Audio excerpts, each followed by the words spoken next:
We are out here today on the cross-country trail system at Giants Ridge with John Filander, our winter sports director, and John is going to talk to us about cross-country skiing and grooming today. And John, where are we standing right now? This is absolutely beautiful out here. Where we're at is actually called Coach's Corner. It's at the intersection of the Northern Lights Trail, Laurentian, and about 1.5 and 7.5 K marks on the Silver.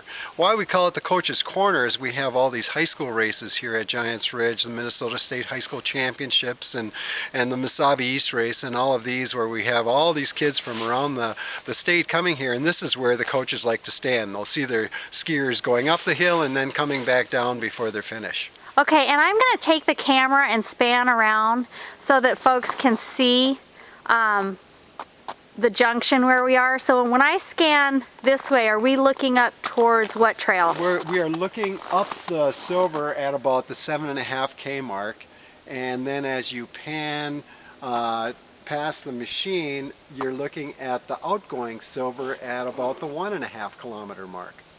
And what is that unique structure right there? Well, that is a tree that has fallen down, and we trimmed at the bottom, and it's kind of made like some sort of a natural arch. So we've kept it there. It's quite unique to this Coach's Corner.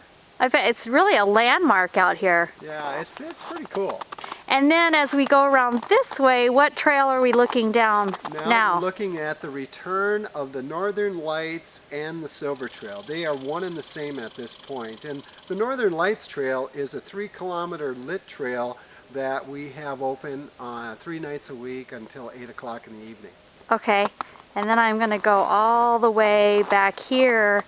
And behind you then, what trail is that back there? That is the Laurentian Trail, and that goes out to eventually the Wine Creek, which makes a real nice loop on more of a touring trail. We have 3 different kinds of trails here at Giants Ridge. We have competition trails, which are as wide as 18 feet wide, and then we've got a bunch of touring trails as well that are a more intimate trail, about 12 to 14 feet wide. We groom them both with the piston bully and with the snowmobile and the West Yellowstone ginzu. And it all depends on the snow conditions, what implement we're using, and how we're taking care of our trails. Okay, and speaking of grooming, I'm going to scan around again to the machine here. Can you tell us about this? I guess first start with the snowmobile or snow machine itself. Well, what we have there is the Skidoo Scandic 800, and it's a beautiful machine because it is a 4-stroke, and it's a lot quieter. You aren't breathing in the fumes like a normal snowmobile. And what we're towing is West Yellowstone Track Systems Ginzu, which is the state-of-the-art tow-behind grooming equipment from West Yellowstone, Montana. We've got 2 of those pieces. We bought one right after the 2002 Olympic Games is when I first was introduced to them, and now we've got the newer model, which we just purchased a year or 2 ago. Okay, and those spikes down there at the bottom, that must be what gives this corduroy effect that you were talking about earlier? That is actually the ginzu knives. The knives that are striating the surface, kind of breaking up the hard pack or the ice, and then behind that we've got a comb and a track setter, and that'll give you either your classical track or your corduroy. Classical track using that in the diagonal technique, and the corduroy for the free technique or skating. Okay, and what are we looking at here? Is this the corduroy then, John? This is the corduroy, and it is perfect corduroy today. Anyone that's out there skating today has got bomb-proof corduroy. They're on a good, hard ski and flying at 3-minute Ks today. Okay, and then what about these 2 tracks, I guess you call them, here on the side. Yeah, those are classical tracks, and we have classical tracks on all of our trails. Some of the wider trails will have them set on both sides with skating in the middle, and then our touring trails, our narrower trails, will just have a classic trail on one side with skating along the side of it. And they handle both techniques, and most touring skiers are classical skiers, whereas those that people like to race, they tend to gravitate more towards the free technique or the skating technique. But both techniques work equally as fine on our trails, and they're both as much fun. And John, I've heard that cross-country trail grooming is pretty time-consuming. It's not something that can be accomplished quickly. What goes in time-wise into grooming the trail system out here, because we have 60 kilometers out here? Well, it starts in basically it starts in September, and all the trails are first cut. We cut all the grass on them so that the trail bed is nice and short and smooth. And after that, as soon as there's a little bit of snow on the trail, we go out with the snowmobile and track pack them. Then we'll use the roller. Then we'll use a tow-behind implement. Then eventually the ginzu. And then as we get more and more snow and we build up the base to a level of 4 to 6 inches, that's when we can bring out the big piston bully with the 3-inch treads and the full tiller behind. So it's a process that takes a while, and fortunately this year we've been blessed with 36 to 38 inches of snow.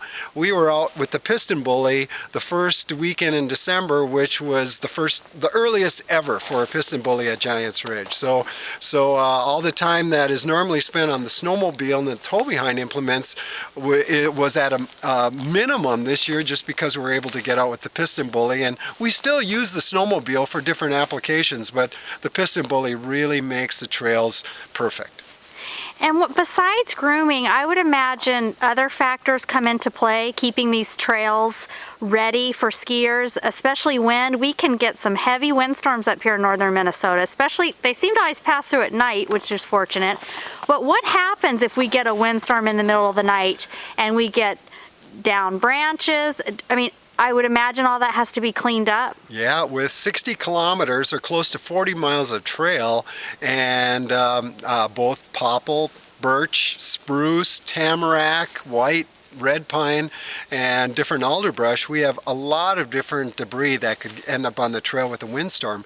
But even more so, in a real heavy, wet snowstorm, all the branches come over the trail, and we had that problem this year where our 18-foot wide trails were only about 6 foot wide after all the big snow that basically brought all the branches down and barely gave us a corridor. So we have to go around all of the trails with snowmobiles first, with chainsaws, with the pruning saws, and it is grooming cross-country ski trails is not only an art, but it is very time consuming.